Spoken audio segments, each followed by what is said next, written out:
Welcome back to my channel. Today I'm going to solve মাধ্যমিক প্রশ্নবিচিত্রা রায়মার্টিনের volume 2 আমরা solve করব।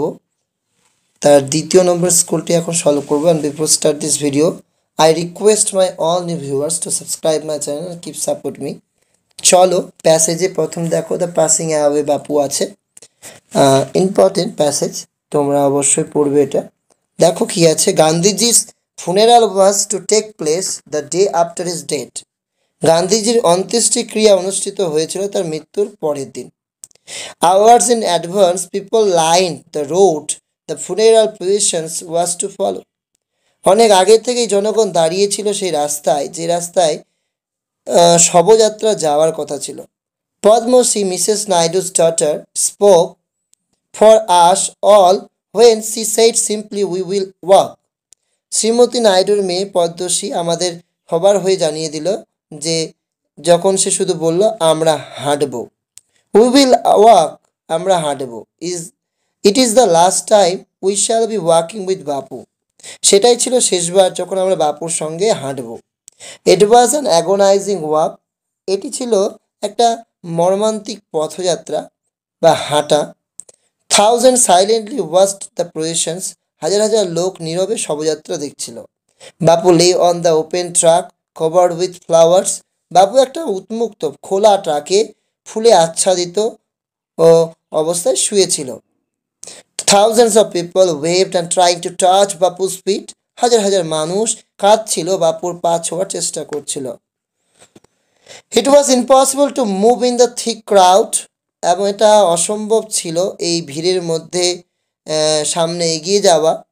As I move forward slowly I understood it was not merrily in the midst of grieving people, ধীরে ধীরে যখন এগোচ্ছি আমি বুঝতে পারলাম আমি নিছক শোকাহত জনগণের মধ্যে নেই।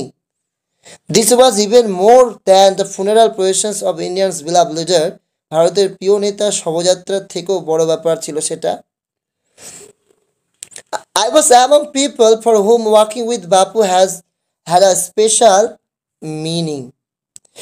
আমি সেই জনগণের মধ্যে ছিলাম যাদের কাছে বাপুর সঙ্গে পদযাত্রা একটা বিশেষ অর্থ ছিল।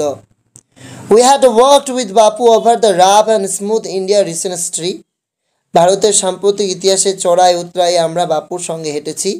We could not now accept the fact that the man who had led us over many difficult paths was never going to walk with us again. আমরা এখন মেনে নিতে পারছি না যে মানুষটি অনেক কঠিন পথে আমাদের নেতৃত্ব দিয়েছেন তিনি আর কখনো আমাদের সাথে হাঁটবেন না। বাপু slight figure had walked staff in hand over a large part of India, বাপুর ছিপছিপে শরীর হাতে লাঠি নিয়ে ভারতের বিরাট অংশ পরিভ্রমণ করেছিল।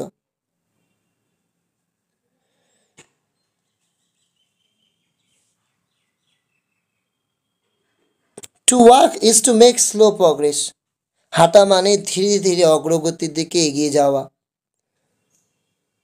It is to think with clarity and closely look at is around you from small insects to horizon in the distance.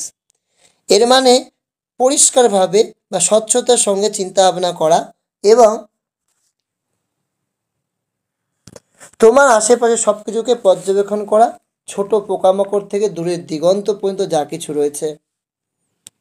Moreover, to walk was often the only way open to average Indian. তারপরও সাধারণ ভারতীয়দের কাছে প্রায় একমাত্র যেটা যে জিনিসটা way বা পথ খোলা ছিল সেটা ছিল হাঁটা। It required no vehicles except his own body and cost him nothing but his energy. এতে কোনো যানবাহনের প্রয়োজন ছিল না শরীর ছাড়া, এতে কিছু খরচও হতো না তার শক্তি ছাড়া। Gandhiji took this necessity, Gandhiji একে প্রয়োজনীয় হিসেবে গ্রহণ করেছিলেন। As he took much that was commonplace and transformed it into a joyful effort, যেহেতু তিনি বেশিরভাগ সাধারণ ব্যাপারকেই গ্রহণ করেছিলেন এবং তাকে পরিবর্তিত করেছিলেন এক আনন্দময় প্রচেষ্টাতে। এই ছিল passage. The last walk with Bapu was painful. The wailing people were trying to, যে পীড়িত যে মানুষরা ছিল তারা চেষ্টা করছিল গান্ধীজির পা ছোঁয়ার, গান্ধীজির feet. While walking one can think, একজন কি পারছিল ক্লিয়ারলি চিন্তা করতে পারছিল। Gandhiji body was laid on a, ট্রাকে শোয়ানো ছিল। Thousands of people look at the processions silently. The author and our associate could not accept the fact, যে বিষয়টা গ্রহণ করতে পারছিল না যে the man who had led us over, underline করা আছে, মেনি ডিফিকাল্ট পথ were never going to walk with us again, যে মানুষটা আমাদেরকে বিভিন্ন কঠিন পথে এগিয়ে নিয়ে গেছে, সেই মানুষটা কখনো আমাদের সাথে তারা হাঁটবে না। The phrase rough and smooth refer to the the narrator worked among the people of grief, পীড়িত মানুষদের মধ্যে লেখক হাঁটছিল। The phrase rough and smooth refers to the constructing experience of Indian recent history. True false, there were many ups and down in Indian history. True, এই লাইনটা লিখবে, we had worked with Bapu over rough and smooth Indian recent history. সত্য হবে। India লাভ দেয়ার leader. True, কারণ এটাতে লিখবে this was even more than funeral procession, এটা অন্ত্যেষ্টি ক্রিয়ার থেকেও বেশি কিছু ছিল। অফ ইন্ডিয়ান বিলাভ লিডার, ভারতীয় প্রিয় লিডারের। এরপর যেটা রয়েছে সেটা হচ্ছে কবিতা, যে কবিতাটি হচ্ছে my own true family, and this is important for this reason. আমি একবার করে পড়ে দেবো, আগের বার ফেবেল পড়েছিলাম আগের স্কুলে। once I crept in an oak wood, একদা আমি ওক গাছের বনে প্রবেশ করেছিলাম। I was looking for a stag, আমি একটা পুরুষ হরিণ খুঁজছিলাম। I met an old woman there, আর সেখানে আমার বৃদ্ধার সঙ্গে দেখা হয় আমার। all lovely stick and rag, এমন লাঠি ছিল, তার হাতে ছিল লাঠোওয়ালা লাঠি, পরনে তার ছেঁড়া কাপড়।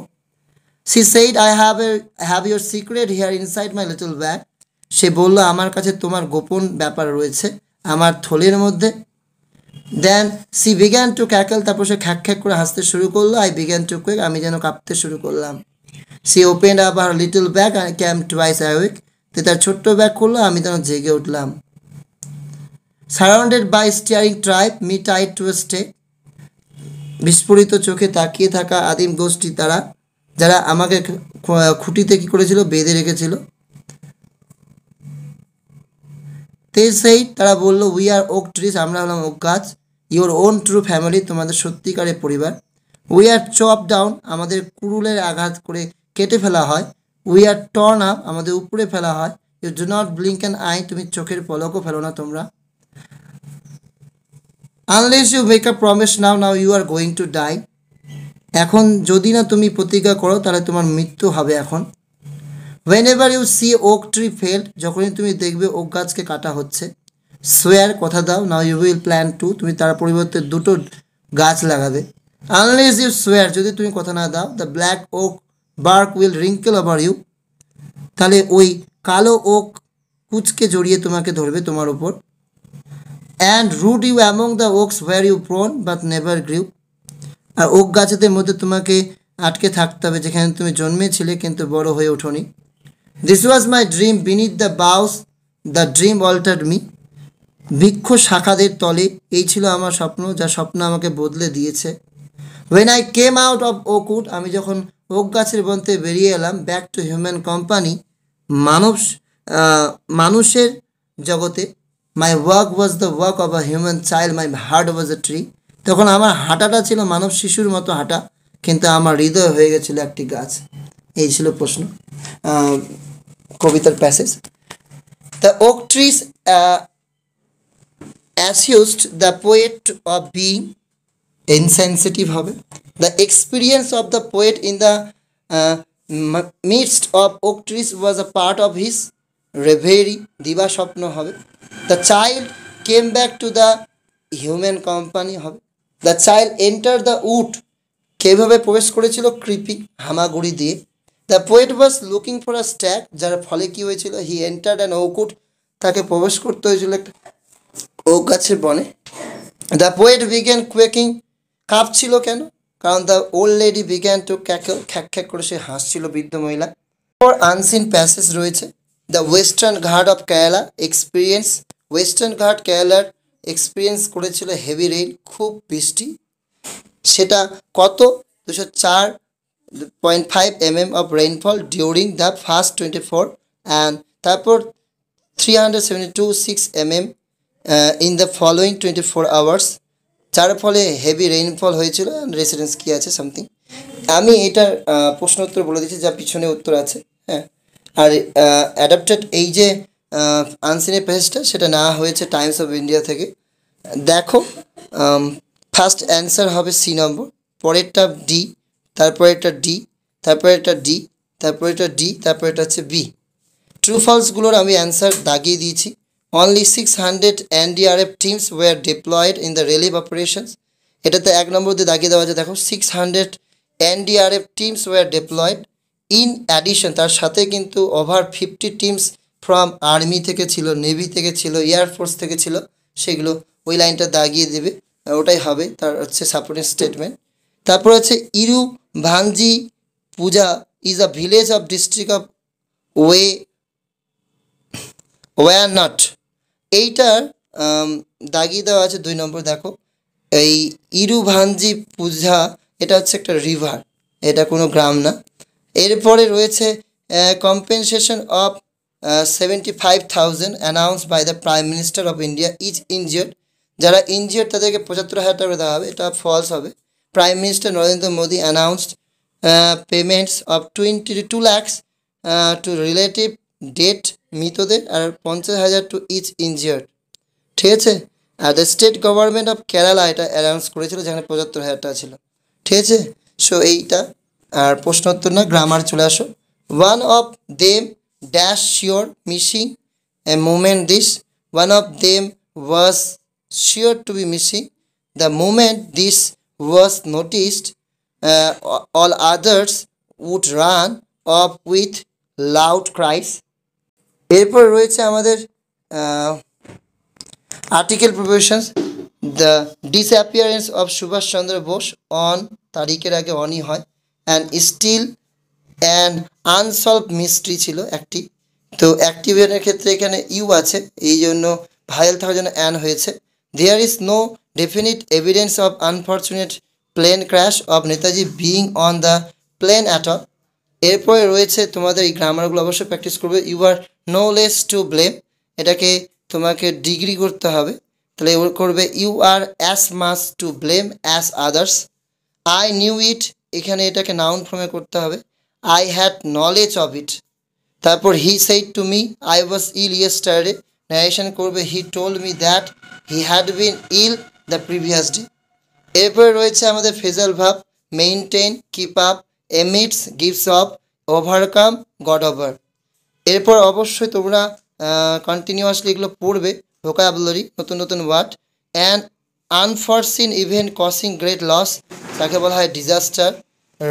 রিডাইরেক্টেড, তাকে বলা হয় diverted. No longer alive, deceased. Persons living in a certain area, resident.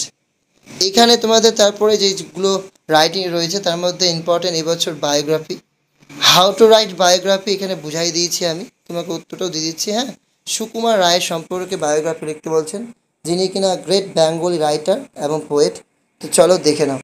Sukumar Ray was one of the greatest Bengali writer, তিনি একজন মহান বেঙ্গলি রাইটার ছিলেন এবং কবি ছিলেন। He was born on, point to point করতে হয়েছে, 30শে অক্টোবর 1887।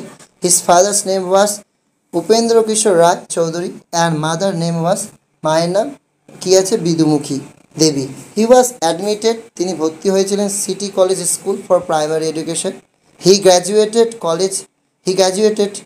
তিনি গ্র্যাজুয়েট হয়েছিলেন with double honours in physics and chemistry from Presidency college.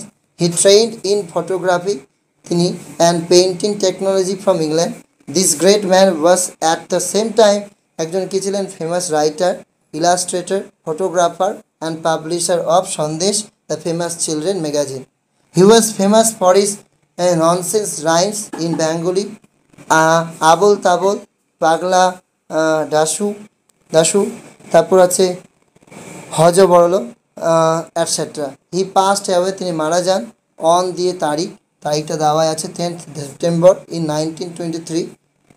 Last line তুমি এটাকে অ্যাড করতে পারো, although he is no more, তিনি এখন আমাদের মাঝে নেই, with us he will live forever, তিনি বেঁচে থাকবেন চিরকাল, ইন আওয়ার হার্ট, আমাদের হৃদয়ে, ফর হিজ গ্রেট কন্ট্রিবিউশন, তার এই মহান কন্ট্রিবিউশনের জন্য।